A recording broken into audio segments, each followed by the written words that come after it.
Okay, so good morning and welcome everybody to this press conference on the outcome of the final trilogue meeting on the common fisheries policy reform, which finished this morning at 3:30.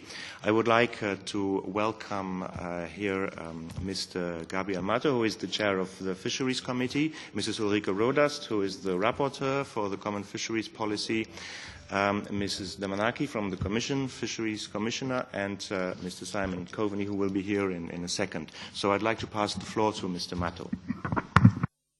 Muchas gracias. Many thanks. Good morning to you all. Today is an important day, important for all of us, but crucially, it's important for the European institutions. As you know, we've reached an agreement. We've tied up the loose ends of the most important political elements of the reform of the common fisheries policy. This is a reform which, for the first time, was achieved through the co-decision procedure, and this underscores the importance, this agreement brings out the importance of all the institutions. They've all contributed and they've all shown themselves capable of reaching agreement. In order to reach this agreement, we had to do a lot of work. We had to go on a difficult journey. It was sometimes a very difficult path to follow, almost impossible. But it's true that ultimately all this work has been worth it because we have reached an agreement. There have been 7 trilogue meetings, a plethora of technical meetings in addition, a myriad of interinstitutional meetings also, many meetings at the Parliament, held to put the final touches to the documents and really hone them. What I wanted to point out is that we've shown political will, courage and generosity, a will to reform. We did need to reform the CFP, and we all rolled up our sleeves and got to work to make sure we did it. There's been courage in order to overcome the many obstacles which did appear. We needed to defend stances. Everyone defended their own stance. Every stance was legitimate. And often these stances which people defended were very different from each other. The work wasn't easy at all.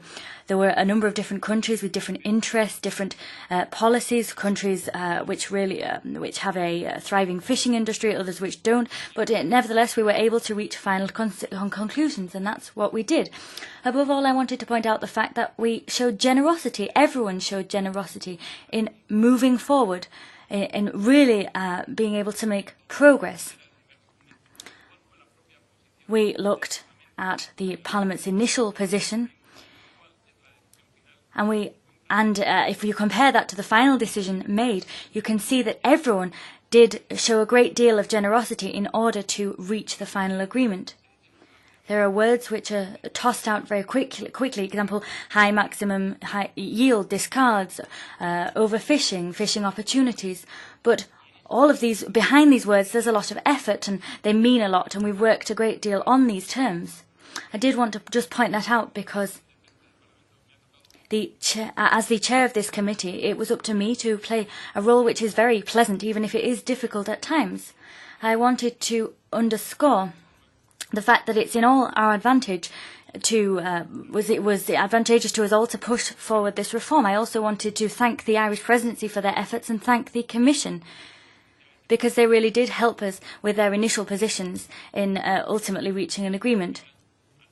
Of course, I'd also like to thank the Parliament, the rapporteur,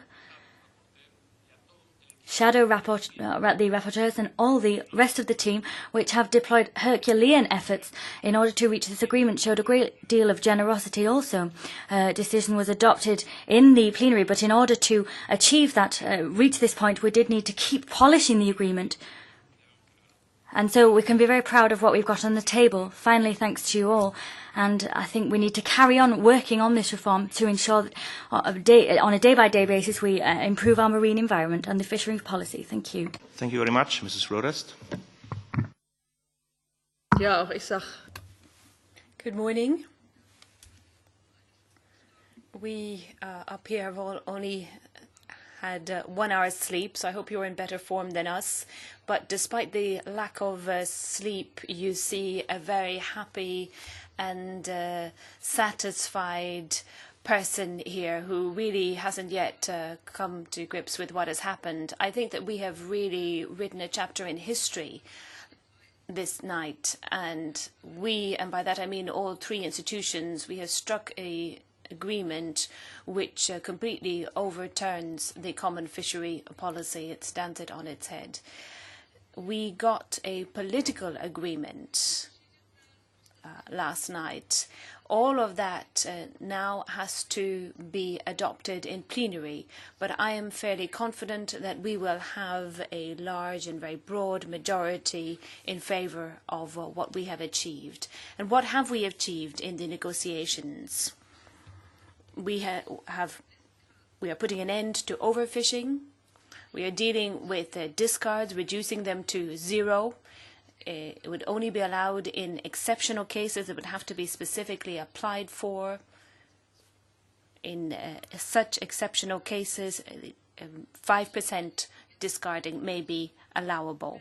But this has to be approved, and we will have a proper implementation across the member states, which will mean that things are done in such a way that is in line with the treaties. And this has to be done in the member states. It can't be done in Brussels. And we have also ensured that in the future we will deal in a fair way with the developing countries. We will not fish there under different rules. If we are fishing under a European flag, it will be required that fishing be done under the European rules, and by that I mean the new European rules. So we're very proud of this, and as our committee chair has already said, it was a very difficult path to reach this agreement. But at this point, I would like to say a particular thanks to civil society, because we have got a huge amount of support from them. Many fishermen and fishermen's associations have come to Brussels, and we have gone out to meet them as well. We've met together and we've tried to get the best solution for all involved. Of course, we weren't able to achieve 100% of our demands. As you remember, in December, the Parliament adopted a very ambitious reform. But, and that is really what makes this European Union what it is, in order to reach an objective, everyone has to compromise. So we've done this, but we feel that the result that we now have is a very respectable result, and we can all be very happy with it. Thank you. Very much. Minister Coveney, please. Well, first of all, welcome everybody. As Ulrika said, we have only had about an hour's sleep. In fact, my team on the presidency team have had no sleep because they've been celebrating since about 4 o'clock this morning. What happened last night was a political agreement between the three institutions of the European Union. For the first time ever, we have had an equal partnership in designing a new common fisheries policy. We have learned lessons from the existing common fisheries policy, which in some areas has failed fishing communities and has failed fish stocks in terms of their protection.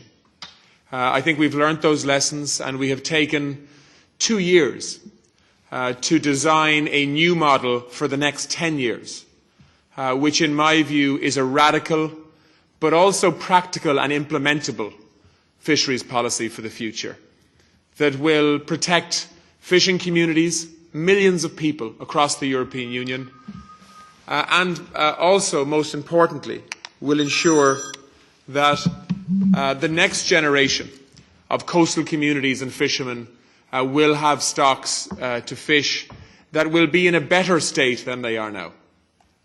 So whether you're an environmentalist or a member of an NGO who has been campaigning on this issue, I think you can be very happy with this result. It's real, it's measurable, it's based on science, it's based on learning lessons from the mistakes of the existing policy, and it's very real. And we've set targets and dates by which things have to be done, and measurement tools to ensure that they are done. And I want to thank my colleagues in Council other ministers representing, in many cases, very big fishing industries and very, very big marine interests. They have shown a willingness to compromise in a really significant way over the last 12 months. And of course, the political agreement that we made last night needs to be now confirmed by Council through Coreper, and we will bring that to Coreper as soon as we can for confirmation. But I am confident that the agreement that we reached last night will get acceptance there without any change. I also want to compliment the European Parliament, and in particular the person sitting on my left. She has shown great courage and leadership, which has not been easy at times. And in particular, in recent weeks, she has shown a realism and a courage and a willingness to compromise, which was necessary to get this deal over the line. And I think that the Parliament's stamp is really on this reform, as is, of course, the Commission and the Council stamp. This has been an equal partnership, which, of course, is what was envisaged in the Lisbon Treaty when it was designed and when, in the case of my country, we voted on it. And I think that what we see this morning and what we saw in the early hours of this morning was the Lisbon Treaty working, whereby the talents and the ambitions of the European Parliament have had their say, and they have influenced in a major way the outcome. And, of course, the ministers representing their member states have also been central to that decision-making process. So for me, as a politician who was both in the Parliament and is now privileged to be in the Council, it is not often that you get an opportunity to say in my job that you've been part of something that will actually change the lives of millions of people across the European Union and protect something as valuable as the marine resource that we have in Europe. And I think we can be very proud of the compromise that is really ambitious but also pragmatic in terms of how it's going to work. I also want to thank the Commissioner herself on a personal level. She has put a huge amount of time and effort and work and emotion into getting to today. And of course her team as well in facilitating and working with the co-decision process through the trialogues. Finally, can I thank our own team in the Presidency. At the start of the Irish Presidency, we were determined to bring to finality the Common Fisheries Policy because we felt it was doable, even though it was ambitious, and many people doubted that. But it has now been achieved, and that has been in part because of the extraordinary contribution of many members of my team working with their counterparts in the Parliament with limited resources to make decisions that, as I say, are really significant and will impact on the sustainability of fishing into the future and for future generations. And I want to thank them and also thank the Secretariat from the Council who have been a real help, particularly in the last 2 weeks, but right the way through the Irish Presidency. So thank you for your interest also. Many of you have been following this for many months. And I hope that people will accept now that we have reached an outcome that is real and that is hugely valuable in terms of its contribution to the future of fish stocks and the fishing industry. Whether that's in terms of the discards ban, whether it's fishing to MSY, which is now an accepted scientific measurement tool for how we should be allocating quotas, whether it is the new design for regional decision-making, so that fishermen and fishing industries and NGOs on a regional basis can directly impact the fishing policy in their areas, whether it's the new approach towards fleet capacity management to actually match fleet size with available stocks, whether it's the new approach towards protecting and creating new biologically sensitive areas or protection areas where there's a lot of breeding and spawning and juvenile fish. All of these areas have seen significant progress in this agreement, and I think we can all stand over that. So once again, as you can probably tell, I'm very pleased with this outcome. I'm excited by it, and I'm looking forward to implementing it and to seeing its implementation over the next 5 to 10 years. which will change in quite a radical way, for the better, the way we fish, both for fishermen and for marine resources. So thank you. Thank you, Minister. Commissioner Damanaki, please. Thank you. This is a historical step today for all those involved in fisheries and aquaculture sectors. We are going to change radically the way we are fishing. Why this is a big change? Well, I can mention only 4 points. First, we are paving the way for a sustainable future for our fishermen and our industry. We are going to do that by bringing our fish stocks above sustainable levels.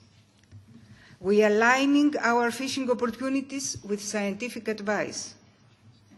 We are going to stop discarding.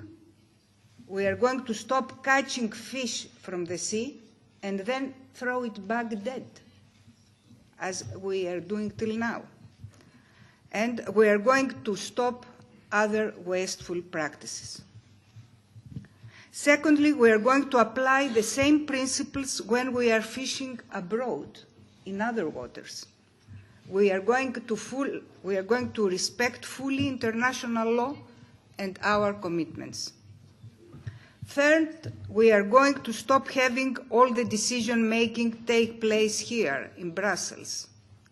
Micromanagement will not be the way we operate anymore. We are going for regionalization, to work together with the regional authorities and stakeholders to find specific and tailor-made solutions for each problem.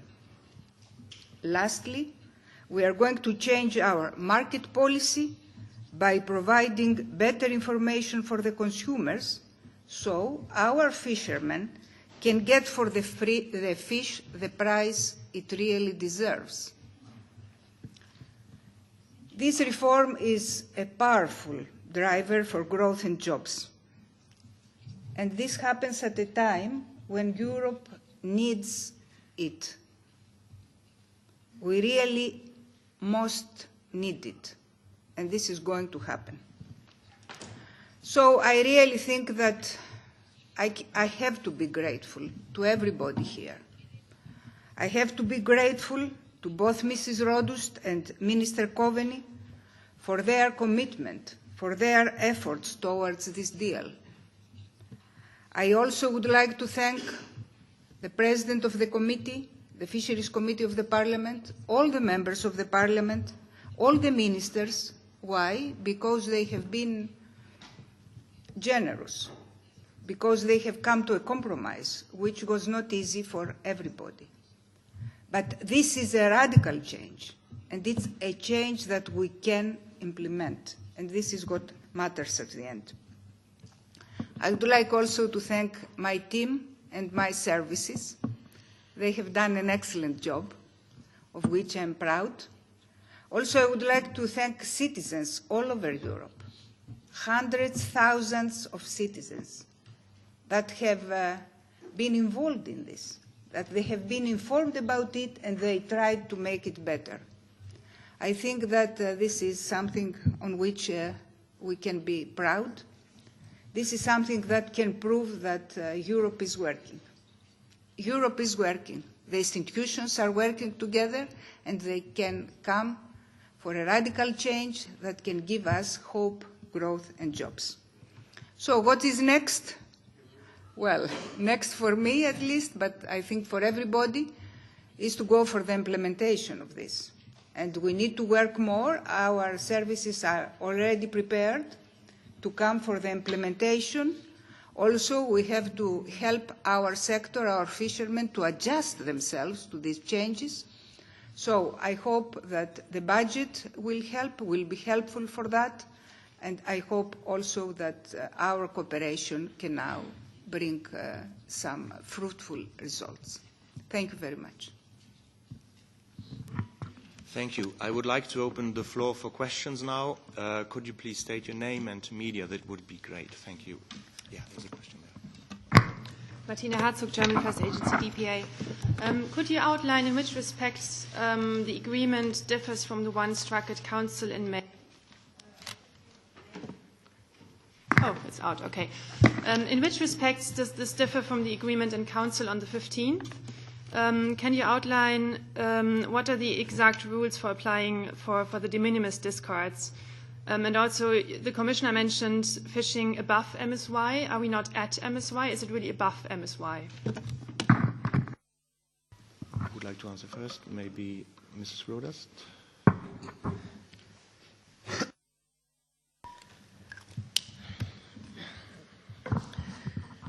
Also, lassen Sie mich. Well, let me say something first of all on MSY. Of course, we have ensured that fish stocks can recover. We will be fishing above MSY so that they can recover. So we have a safety margin there. The Parliament, however, would have liked to have in their provision on achieving biomass by 2020. That was a difference to what we wanted. And then you asked about the difference between this agreement and what the Council agreed on the 15th of May. Well, the Council, the Minister can perhaps tell you that more about that. But we have ensured that the discards remain low. The original figure that was proposed was 9%, and we have ensured that 7% will be the base figure, which will be reduced to 5% in the years to come fairly quickly. And we have made it quite clear that this will be an exception.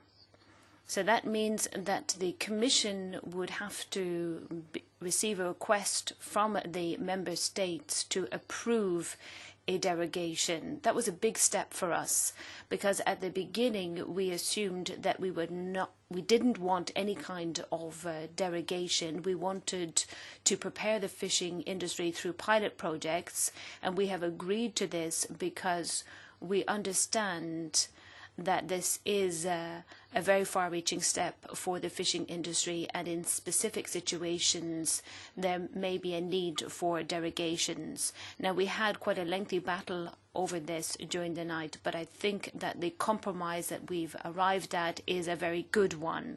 And it's important to point out in that respect as well that MSY, etc., we want to ensure that the allocation of quotas is transparent and is based on objective criteria. We feel that this is good for small-scale fishing and also for the environment. And we are expecting of the member states that they will allocate their quotas in such a way that small-scale fishing will have an opportunity of really participating in the industry. And small-scale fishing is the sector that makes most jobs available and which fishes in the most environmentally friendly way. So I hope that I've answered your questions with that.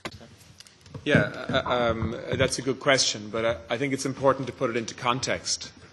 The way we have approached this in order to get this decision over the line has been to have to design it as we go along, because a co-decision process for something as complex as a common fisheries policy reform, when we're doing it for the first time, when we're taking into account the views of 27 countries and 3 institutions, is a first for all of us. And so one of the things that I felt we had to do, because there are only council meetings once every month, was before the last council meeting, I had long meetings with Mrs. Rodust and others in the European Parliament to get a sense of what the really important issues were for the Parliament. And so what the Council did a number of weeks ago was I pushed them as hard as I could to accommodate the concerns of the Parliament as best we could. And so all of the changes that were made by the Council 2 weeks ago from its position back in February were in an effort to accommodate concerns of the Parliament. And that's the way it should be. And so it wasn't a case of finalising a Council position and then coming and negotiating with a final Parliament position. The last Council position that was taken was about trying to accommodate the Parliament. But there were some more things that the Parliament clearly felt they needed, and they needed to influence. And I was willing to work with that on the basis that I would not have to go back to the Council of Ministers again to ask for yet another renewed mandate. And I don't think I'll have to do that. We have made some changes, but I think they are changes, I hope, that can be agreed in Coreper, because they're not fundamental in terms of their difference from what was agreed in the last Council meeting. So, for example, I think we've improved the language around the obligation for both data collection and the obligation to publish and make public the detail of that data that is collected by Member States in relation to the health of their fish stocks and so on each year. We've improved the language around special protection areas where there are high populations of small fish and where there are spawning areas. We have improved the language in terms of the negotiating of fisheries agreements with third countries and the circumstances whereby European boats would be able to fish in those countries if there is or if there isn't an agreement. We have improved the language in relation to MSY to try to take account of, we couldn't give everything that the Parliament wanted in terms of BMSY. And those of you who are familiar with the detail of these debates will understand what I'm talking about in relation to biomass, MSY. But we did move towards that direction as best we could without fundamentally undermining what the Council could live with. And we've improved the language as well in relation to the capacity issue around matching fleet sizes with available fishing opportunities. So there have been real changes. That's why we have had long and at times difficult trialogues where everybody is trying to work within their mandate for the institution that they represent. And I think we made some changes without fundamentally changing the direction of anything significant while finalising that agreement last night. And I think that will allow me to hopefully carry this without any further change through Coreper, and hopefully it will allow Ulrike to get very strong support in Parliament when she goes to plenary.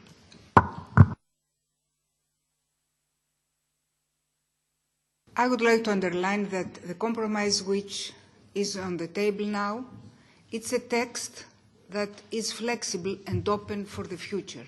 This is what we have to have in mind. This comes to sustainability, to the situation of the stocks, and the way we are going to have best practice in the future. So this is something you have to see. If you read the whole text, you can see that it's open to the future. And this was one of the main reasons that made me really happy. Thank you. Any other questions? Yes, Anne, please. En français, s'il vous plaît. I'm going to speak French if possible. I wanted to know how you solved the problem of competencies for the multi-annual management plans. My second question, you referred to the new management of international agreements. The Fish Committee yesterday rejected the protocol agreement with Mauritania. What will become of this dossier? How will it develop?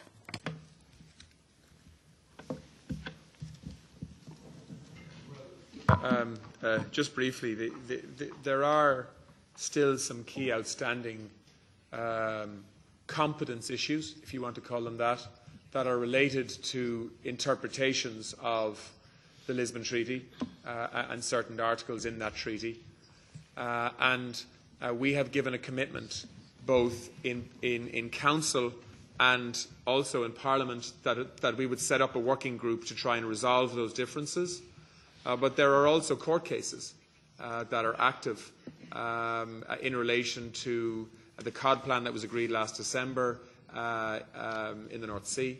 And so those issues will be resolved in time, hopefully through dialogue and discussion, and if not, in court.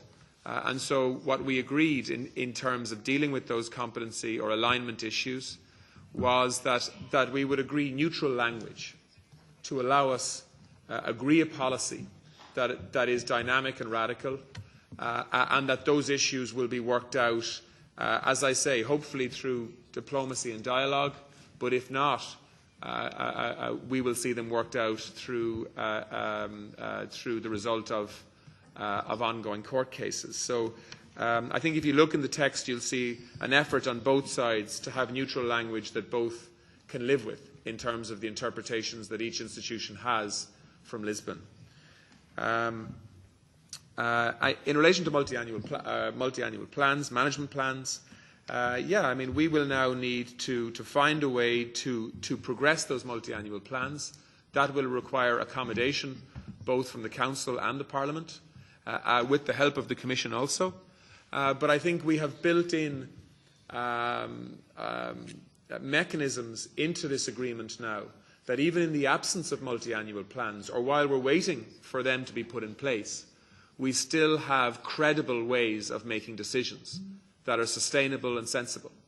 And I think it was important to do that. And in fact, the last Council debate that we had on this spent a long, long time on this particular issue as to how do you deal with, for example, a de minimis figure in the absence of a multi-annual plan. How do you do that in a way that is credible from a sustainability point of view and from a science point of view? And I think now we have compromises that work.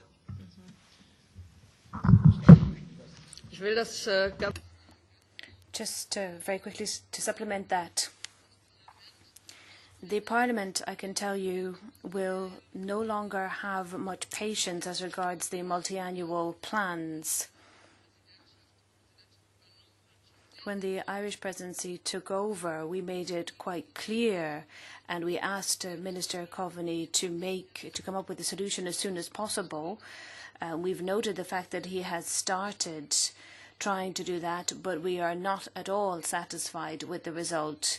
Yesterday, we sat together with the Lithuanians and we raised this issue as well, and we expect to see a solution to this as quickly as possible. The basic regulation is structured in such a way that the individual paragraphs have to become part of the multi-annual plan later.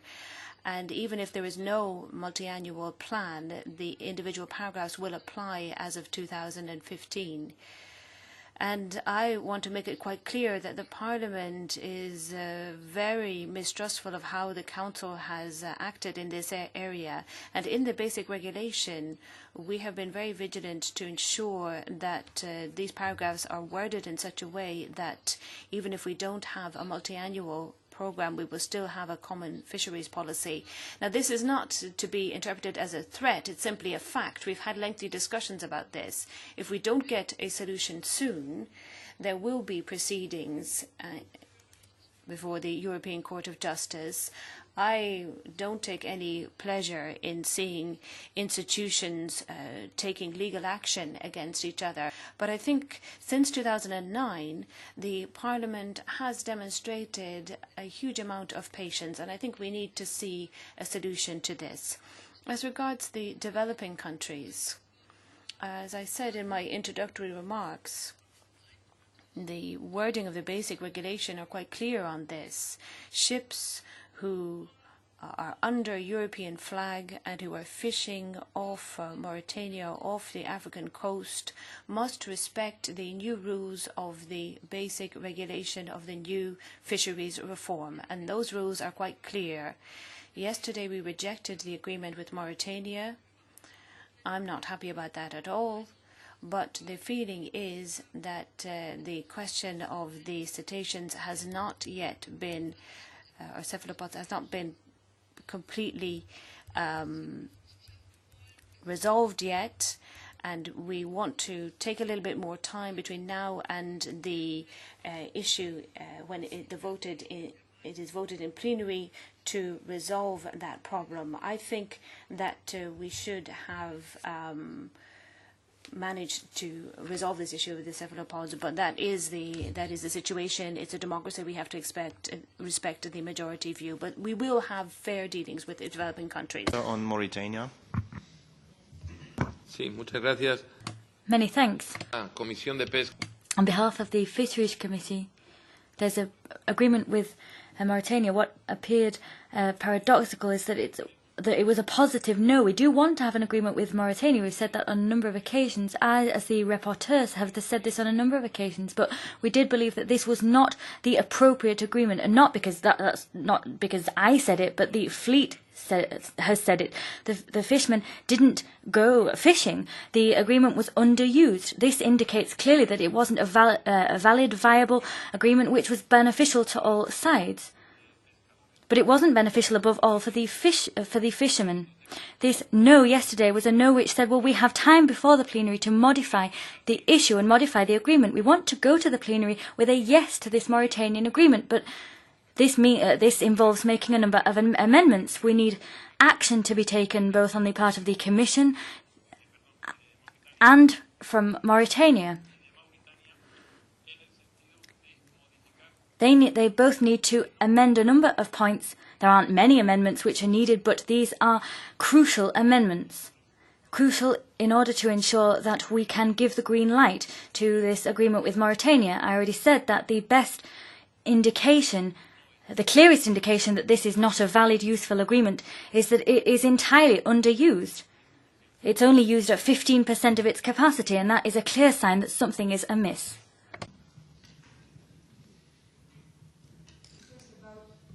First, about multi-annual plans.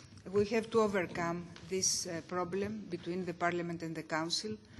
And in any case, I think that we are going to have a solution until the end of the year. This is very important for everybody, for the three of us, because the Commission has in the pipeline a lot of proposals about multi-annual plans, and we all agree that this is the best way to manage our stocks. So until the end of the year, I think that we can come with a solution, and the pipeline, the proposals that we have in the pipeline are going to be discussed. About the Mauritania agreement, the Committee of the Parliament has decided, and we have, of course, to work with the Parliament and the Committee and the plenary to find the best solution for this agreement. But what matters, and this is something I would like to underline, is that at the end of the day, what will be on the table, what we are going to agree between us, is something that will be in alignment with three principles which are in the reform. Economic profitability, so the taxpayers' money are going to be spent in the best way and giving the best result. Second, we are going to respect the sustainability of the stocks, even where we are fishing in African coast or wherever in the world. And third, we are going to have an agreement that will respect the international law and the citizens' rights, which is very important. So please, let's focus today on the main changes, and let us be sure that the three institutions, after this milestone, can have an agreement on these issues also. I'm sorry I have to leave. I would like to excuse me because I have a plane to catch, and this was scheduled a long time ago. Thank you, Commissioner. Maybe we have time for one last question. Yes, Tina Herzog. Could you outline the decisions on MSY and maybe provide some target dates? And a question to the Minister, how confident are you that you will get this through co-repair, given that the agreement at Council last time and the time before was quite difficult to reach anyway? Now there have been additional slight changes, you say, so are you confident you will get this through co-repair?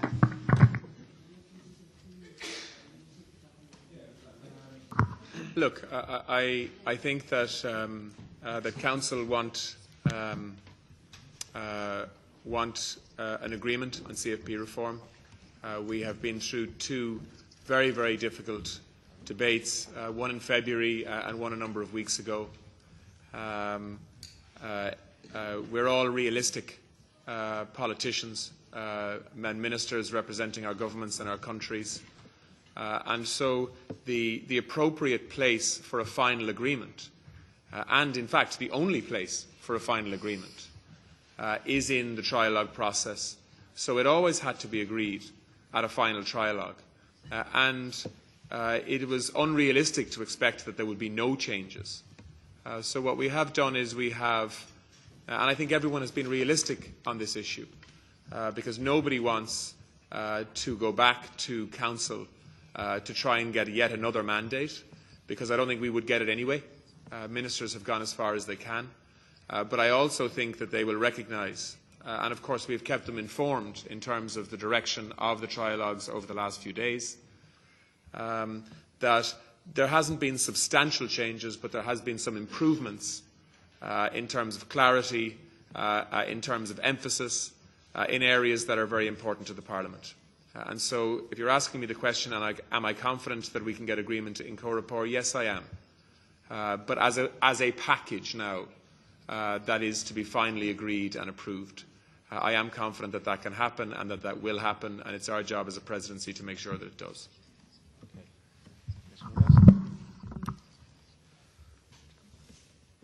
Okay, so then I close the press conference. Sorry, the question on MSY target dates?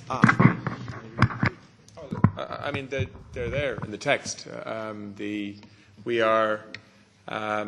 What we have done is we have maintained the ambition of managing fish stocks to MSY by 2015 where possible. And I think if you look at the actual data that's being collected there, you will see that that's already well underway for a lot of stocks.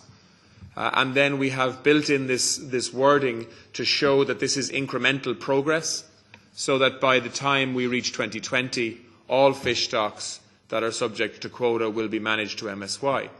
And then we have also included, to accommodate the understandable concerns and ambitions of the Parliament, that there is a reference to biomass MSY as well.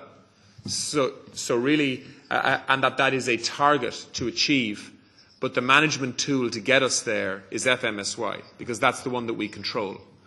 And there's been a lot of interaction and discussion between the Parliament and the Council on this issue for months now. And I think we have agreed a compromise that is credible and implementable. Thank you very much. With this, I close the press conference. Thank you all for coming, and have a nice day.